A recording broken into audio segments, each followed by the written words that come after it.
Welcome to another edition of Cambridge Inside Out. Today is April 12th, 2016, and my name's Robert Winters. And I'm Judy Nathans. And we have our guest today, Jesse Kanson-Benanav. I always, there's a Jesse Bear Con. Yes. Yeah, I know. I've gotten mistaken for him as recently as about a week ago. They ask you to plan a restaurant Exactly. or something. Oh, that's funny. You're a multi-talented guy. Exactly. So until maybe a week or so ago, Jesse was chair of the Cambridge Democratic City Committee. That's right. Oh. Until about last Thursday. Last Thursday, which I couldn't make. How long had you been that? I was chairman for 3 years. I was secretary for 1 year before that. Oh, so that's 4 years involved. as an officer. Oh my goodness. Yeah. Officer, do I have to salute you? Yeah, right, please. Right. Now, for a job though, what is it your work with housing? My training is in urban planning, and I have for the past 13 years worked in the affordable housing development field in a variety of capacities. Now I work just up across the border in Somerville at the Somerville Community Development Corporation as a project manager in their affordable housing development department. So you're sort of a good person to have in light of last night's introduction at the Cambridge City Council to the long-awaited affordable housing. No, excuse me. No, inclusionary. I'm getting all my tri-syllable words here. Or quadrisyllable words. The inclusionary housing study. Right. Right? Yep. 101 pages. Yeah. It's enough for me to say I'll wait till the abstract. Yeah, it was loaded. Yeah, right. Yeah, I mean, I didn't, even though I'm the math guy, I wasn't going to read through all the numbers. Maybe I'll find some time to kind of look at it a little bit here. But so anyway, maybe, Jesse, maybe you can say what more or less this study is about. Yeah. I could certainly pitch in as well. Yeah, I mean, sort of from the very basic level, inclusionary zoning. What does it mean to define it for people? Exactly. So it's an element of the Cambridge zoning bylaws. Zoning controls what you can build, where, types of uses in certain areas. And in Cambridge, as well as many other cities, Boston has one, Somerville has one. Minneapolis, St. Paul, Minnesota, where I grew up, each has one as well. It's an ordinance that says for any new housing development, there is a requirement that the developer create a number of affordable units as well. So in the case of Cambridge, currently our bylaw, I believe, says you have to do 15% of the units. But there is a threshold. It only applies to projects of 10 units or more. Exactly. So it's 15 now? It's 15% now. Okay. There's what's called a density bonus. So you can do about 30% more units. And in that case, the sort of net affordable housing percentage drops down to about 11.5%. That's right. So there's been a lot of discussion, given the really significant affordable housing crisis we have throughout the Boston metropolitan area, about whether we should increase the inclusionary zoning ordinance. And so it actually happens that both Cambridge and Somerville right now are looking at a similar increase, not exactly the same, but a similar increase potentially to a net of 20% of new housing in each development has to be affordable. Now, the definition of affordable varies. We're not talking necessarily about public housing that serves the lowest income folks in the city, but we're talking about folks who are, anywhere between like 60, 80% of what we call the area median income, and that's defined across the Boston metropolitan region. I think that came up at the city council meeting, that there wasn't enough for low income. Exactly, exactly. Actually, one thing, if I may interject here, the truth is that when there's one of the beauties of the inclusionary zoning and the units developed through the program is that they don't have the same strings attached. City can actually make them available to middle income people, middle moderate income people, whereas if you were building a project that was largely funded through federal dollars, they would have some pretty strict controls so that only low income people.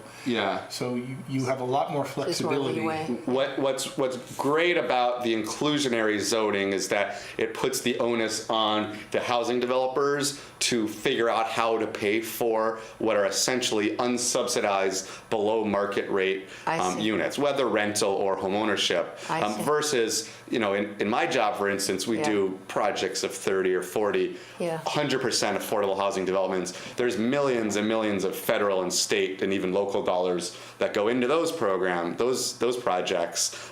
Those are very, very scarce resources. I was going to say It's more and more scarce now. More and more scarce, because there's not a exactly. lot of people want to build those. Is that right? Or Well, we actually are unique in Massachusetts in the number of community development corporations we have, CDCs, most of which do so they're the affordable ones, housing development. They're the ones doing the. They're not the only ones, but they're one of the major ones. There's also some large national organizations based in Boston. Preservation of Affordable Housing, which recently acquired Briston Arms, is one of them, which is a nonprofit developer of affordable housing, but they're quite large and work in many states. Okay. I was talking to Robert earlier. I don't know if you heard it. You probably know about this state bill that they're trying to pass about The building. housing production bill? Yeah. Can you, because that to me speaks to some of this, but it's private developers that they're trying to seek to build multifamily housing. Exactly. Yeah. What is, It's interesting you asked. I actually was about 5 or 6 months ago. I testified in front of the housing committee at the State House, the Joint Housing Committee. Who's sponsoring that bill? Do you I think Kevin Honan, Representative Kevin Honan. From where? From somewhere not Boston, right? No, he's in Boston. Oh, really? Yeah, I think he's in Brighton. I would think Alston Brighton. I think that's right. Yes, you're right. Okay. Yeah. All right. So and essentially, the bill is trying to address on a very surface level, the fact that we have incredibly high demand for housing throughout Massachusetts. Right. For a variety of reasons, from the tech industry to all of our universities. Quality of life here is great. A lot of people want to move in, but Massachusetts has historically been very slow at producing multifamily housing to serve people across income spectrums. My sense has long been that part of the reason for that is that there's very restrictive zoning enacted, maybe not as much that's part of before, exactly. Exactly. So cities can grow. And what I've heard, I believe this is correct, is that nearly half of municipalities in the state do not allow any multifamily housing within their zoning. That came up today with on BUR's 3 o'clock show with Jeff Beckwith and Michael, I keep forgetting the last name, he's from the public policy something, and they were taking either side of it. Yeah, and interesting. that's exactly what they said. I should listen to that. That would be fascinating. It was the 3 o'clock Boston. One of the things that the housing production bill is trying to address is a requirement that every municipality institute zoning for multifamily housing. So it's overriding their own laws. Exactly. This is the controversy. It sounds to me, again, I haven't read this, but it sounds to me that it seems in spirit similar to the Chapter 40B. It's similar. I think it's different in that 40B doesn't actually require you to institute any type of zoning. Right. It does say, though, that if you don't have at least 10% of your housing stock as affordable, that developers can file a comprehensive permit and override your local zoning. Okay. In this case, the state would be saying you're actually mandating. You're mandated to have multifamily housing. Now, the way they define multifamily housing is supposed to be context appropriate. So what you do in I don't know, I'm trying to think of a small town in Western Mass, whatever. It's somewhere out in the West is going to be quite different than what we do here in Cambridge or what they do in Somerville or Boston. But how do you know they're actually going to build it for low income or moderate income? So you don't necessarily know that. That was the argument on the other side, is that the developers just want to... There's an argument to be made for the fact that we have so much demand for housing, yet such limited supply. Well, for family housing in particular, not just single. Exactly. And that adding more units will actually at least bring the equilibrium of housing supply and demand a little bit more in check. And this is easier to do in some parts of the region. Exactly. I mean, I think key to all of this is the way we're going in Massachusetts right now, the onus is on the Cambridges, the Somervilles, and the Bostons really maybe those three. But they're doing it. I mean, Well, that- they even right, mentioned exactly. Cambridge is already having, and that they did it, and but these other places, like you said, don't even have paid planning development Exactly. people. So. Yeah, about 2 years ago, the Metropolitan Area Planning Council looked at all of the Right. municipalities within the Boston region and determined that, and I don't remember, there's something like 400,000 new housing units Wow. that demand requires we build in the entire metro area in the next 15 years. My numbers might be a little bit off. The demand is for that many? Yeah, for that many new units. Oh my goodness. But the problem, and they set goals for every municipality. I believe Cambridge's was 6,000. In reality, most municipalities are not set up to meet the goal. Absolutely meet the goal not, that the MAPC set So for them. many of the places like Cambridge and Somerville and Boston will They're probably maxed have out. to exceed those goals. Exactly. Right. If we're actually going to Yeah. achieve the ultimate goal. Exactly. Yeah. Yeah. Wow. So, but I guess that gets us to Yeah. the current debate. Right. We all know that housing affordability has reached a real crisis, not just in the region, Sure. but specifically in Yeah. Cambridge. And Yeah. so there's been a lot of discussion over the last few years about, well, is our inclusionary zoning ordinance at a net 11.5%, is that sufficient? Should we be requiring housing developers to do even more? And so the city commissioned a study that looked at a variety of issues. What is Cambridge's inclusionary zoning compared to other cities around the country?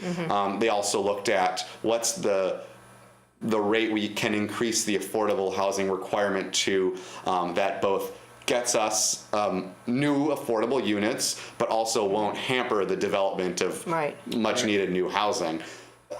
There's a lot of stuff in this report. It just came out. It just came out on Monday. City Council actually, I think Denise Simmons, who's, even though she's mayor, she's also co-chair of the Housing Committee, which is itself kind of unique. Yeah. But I think it matters a lot to her. But I think she said something last night that they would expect at least 3 meetings of the Housing Committee just on this. Yeah. Right. And that's prior to any ordinance committee hearings that would have to happen because ultimately this is not something the Housing Committee decides. Yeah. It's ultimately an ordinance change. Right. So it would change an ordinance. Is that what this is about? Yeah, so I think there's a lot of discussions going to have to take place. There are certain recommendations that came in the report. I think the manager kind of, in conjunction with the people from Community Development Department, interpreted it a certain way. I imagine before all is said and done, there'll probably be at least 1 or 2 counselors who will try and one-up each other, saying, I'll see your 20% and raise you 25%. Yeah. And they'll try and outdo each other, regardless of the real economics. Yeah. Yeah. Ultimately, they'll then have to go back to the report and say, okay, the real economics say otherwise. And so I think we missed each other at City Hall last night. I was able to speak for a few minutes and had to run to another meeting, but I tried to make the point that it's really important that we use data to come to a conclusion about what our inclusionary zoning ordinance is. This report is really the first time that we've seen an extensive sort of pro forma analysis. What you'd like. Exactly. Yeah. And as I understand, there may have been some counselors who said, we should just do it right away, or we should go to even higher percentage. Last night? I don't know. Last night. I didn't. Before I got there, but even if they didn't say it last night, it is inevitable. It is inevitable because there is a political edge to this as well. Right. And, it depends on who you're trying to appeal to in your comments. So, so I expect that, and it'll play itself out. Now, when this was originally set in 1998, and I don't know how many other cities had inclusionary zoning ordinances in place back when Cambridge did it in '98, but we were pretty much ahead of the game in those days. But I remember the logic at the time, and one of the reasons I remember it, actually, I'll say, is that the very first edition of the Cambridge Civic Journal that came out?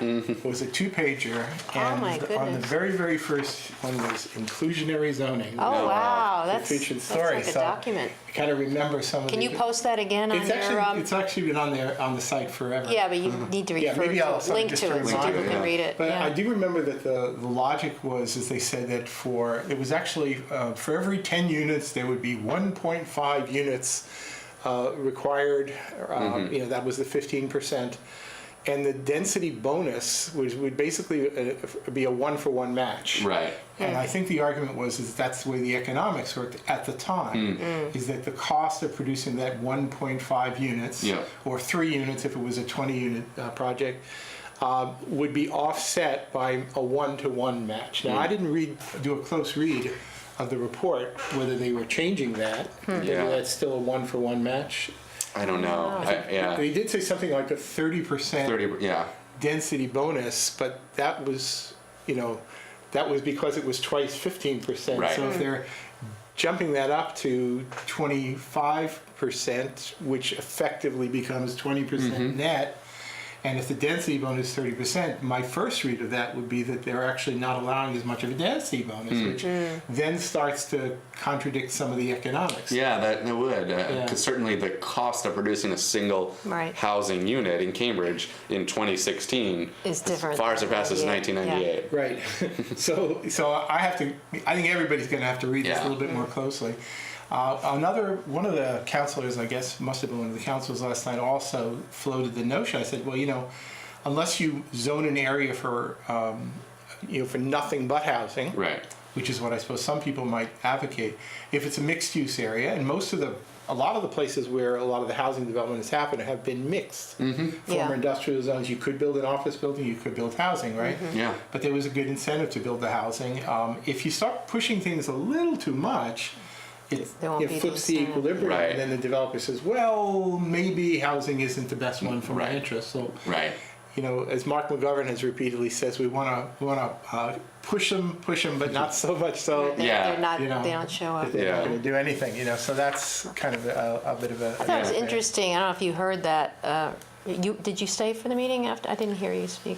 I spoke. I was the first one, and I had to run right away to another meeting, unfortunately. I guess it was in reference to all this, but Nadine mentioned something that you brought up last week, actually, about who's buying the property in Cambridge. And these, I don't know if you use the word LLCs, but it's like, and it's not just happening in Cambridge, but I thought it was a very interesting comment because that's another part of this. It's that so much real estate's going for sale and we don't know who is getting it, and then there are all these... I remember when the, sort of in the dying days of rent control, there was a lot of talk saying, rent control is not going to run. We need to create affordable housing by making condominiums available as the affordable alternative, home ownership alternative. That was the way it was. You used to hear Anthony Buccio say that. And it's been kind of curious because in many respects, I would argue that the condominiumization has actually led to a net loss of affordability for home ownership. And there's a problem with people buying, the notion that at the time that a triple-decker gets turned into 3 condos and 3 families move in is somewhat belied by the fact that there are people buying up multiple condos as investments to store their money. And so some of the logic but some of those condos are in, like, the Switch House development at Harvard. I mean, those are larger complexes. And that did give an opportunity for home ownership at a reasonable price. So Yeah, I mean, it is interesting. I had sort of pre-Great Recession, early 2000s, mid 2000s. I was working as a community organizer actually in Somerville at the time, and at that point it was condominium conversions, which were the biggest sort of perceived as the biggest threat to affordable housing, because you're taking these lower cost rental units off the market and making them available to higher incomes. I do feel like the rate of condominium conversions, I don't have actually any data to back it up, in Cambridge and Somerville has slowed. Well, it's slowed because every triple-decker except mine is turned into... Maybe there's just not any left, right? Believe me, I get letters every week when we buy your triple-decker. I've noticed my landlords get those too. They live right below us. It's true. I mean, I think maybe that the condominium conversion market is maybe been pretty close to fully saturated now. Well, I think it also was hot after rent control, went away, because that's when an interesting thing about the inclusionary zoning ordinance in Cambridge is that... As it exists now, you mean? Well, I mean, sort of the fact that we have this discussion going on right now, and that, as Robert said, it's going to be a long process before we get to any decision. the Board of Aldermen in Somerville are meeting tonight in order to, I believe they're voting on a 20% inclusionary zoning Really? ordinance. Now, what's interesting and sort of They contrasting. didn't do a study, they just want to do it. They did a study, but Yeah. it wasn't as comprehensive Yeah. as our study, and the conclusion of that Yeah. study was much more skeptical about the feasibility of a 20% Interesting. inclusionary zoning ordinance. Huh. Now, I know some of the advocates in Somerville are saying, oh, look, Cambridge now has a study saying it's going to work down there. Why can't it work here? Well, for one thing Well, is that yeah. the demand in Somerville is now remarkably high too. Oh, yeah. But Cambridge is probably still a little bit higher. Yeah.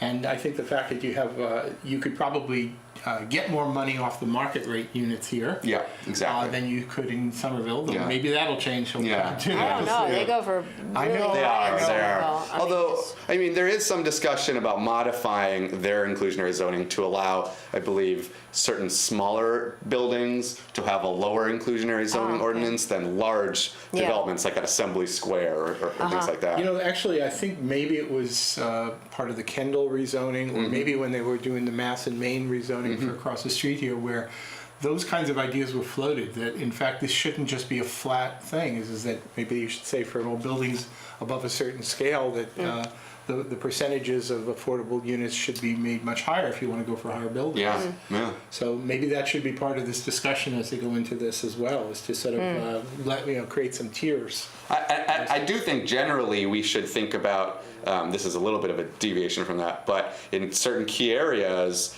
not just institute a higher inclusionary zoning ordinance, but think about height and density increases in like Central Square, maybe in the Alewife area, to say, well, we have a higher inclusionary zoning ordinance. A way to get even more affordable units out of that is to have even more housing units developed in these areas. And I think there's been some discussion. Of course, there was the K2C2 study. The C2 recommendations haven't been acted on, but I think I've heard behind the scenes there's some talk about how can we actually increase some of those allowances in Central Square in tandem with a higher inclusionary zoning ordinance, which is something I'd personally be quite supportive of. Right. Yeah, I was actually just looking now at some of the particulars in the report from last night. And they do, in fact, I don't think this is a misprint. It says they want to maintain the 30% allowed increase in density for an inclusionary housing project. Yeah. And to me, if you're not increasing the density bonus Right. along with the increase, then you start creating real disincentives to actually run onto this. That's a good point. So I'm going to have to find out a little bit more about that. One other change was that they want to mandate the inclusion of. See, I think right now there's been this sort of matching thing. They want to. Right. They don't want to have any perception that the quote affordable units and inclusionary projects are perceived as particularly different, right? So for example, if the demand right now, as it is for a lot of these projects, is for studios and single families, and one bedrooms, with a few 2 bedrooms thrown in, the demand really isn't so much for the 3 bedrooms in a lot of these big projects. So the inclusionary zoning doesn't require it. Right. So they want to change that to mandate that in the mix there must be some 3 bedrooms for or at least 2 small families. bedrooms. Yeah. Yeah, and to sort of change that. Another change, this is something they really tiptoed around last night in the discussions, preliminary discussions, very preliminary, was right now, even the location in the building, you're supposed to sort of Oh, that was an interesting uniformly discussion. put Right. the inclusionary units throughout the building. But, Right. So if you have several units in a penthouse, Right. then you have to have an inclusionary unit in the penthouse. Yeah. But so even the report from the analysts said, well, if you allow them to maybe put them in somewhat on lower floors, you can market the upper floor ones for a higher price, and then have that offset, and so you can actually create more inclusionary units. Right. But then that in means the building. everybody's segregated. Well, it's a that matter come of up? degree. The All thing right. is, I think if you basically would put them all in the back door, like what was that story in New York? Yeah, the pour door. They had the The four door. door door in the back, Yeah. yeah. Yeah. I So I mean, think it's some people it's- probably were having that on their mind when they were having Yeah. this discussion, but I don't think that's what they're talking about. No. It's sort of a marginal change. Maybe say, okay, don't put one in the penthouse, but put it a few floors down, and if you can sell the penthouse and make a lot, and you get an extra unit. Yeah. I think Dennis Carlone brought up that. something interesting. Did you hear that about studies that have shown people that live like 6 to 8 floors? Actually, he Have said more- 4. I think he said Whatever, like, would they first have 4 more, they floors. know each other better? Yeah, There's something interesting. very I have to say, interesting. when he said that, I was kind of irritated by it because Why? what he was saying, what he was essentially suggesting is that the only community-oriented people are people with lower incomes, and that people who have higher incomes, who are up in the penthouse ones, I didn't hear it they're that not way. community people. No, I didn't Yeah. hear it that way. I just heard that for whatever reason, you spend more time maybe getting to those floors, you're gonna get to know who lives with you. That's how I heard it. I didn't. What do you think? I didn't hear this, and so I don't Okay. want to speak to what Councilor Carlone said. Yeah. You know, I do think there has been rhetoric that I've heard for a number of years in Cambridge about who those people are, and I don't mean Yeah. the low-income people. I mean Yeah. the newcomers to the city, and what role do they play in the city and the Yeah. civic life. Right. And I think there's been a negative perception of that, which I don't think is fully fair. But Yeah. the only way to get them involved in is to be inclusionary, Right. to borrow the word. And I personally would be interested in seeing how our ordinance could address what you were talking about in terms of distribution of units. I think we don't want poor doors. Right. Some of this can be addressed with how the developers program the building. You know, whether there's fitness facilities or community meeting spaces where they do cocktail hours, things like that. We're down to like 15 All right. seconds All here. right. We'll come back in a few minutes, Okay. Sarah, and we will talk a little bit more about this, but we'll also talk a little bit about Science Festival and some other things that are coming up around town. So until then, this has been Cambridge Inside Out.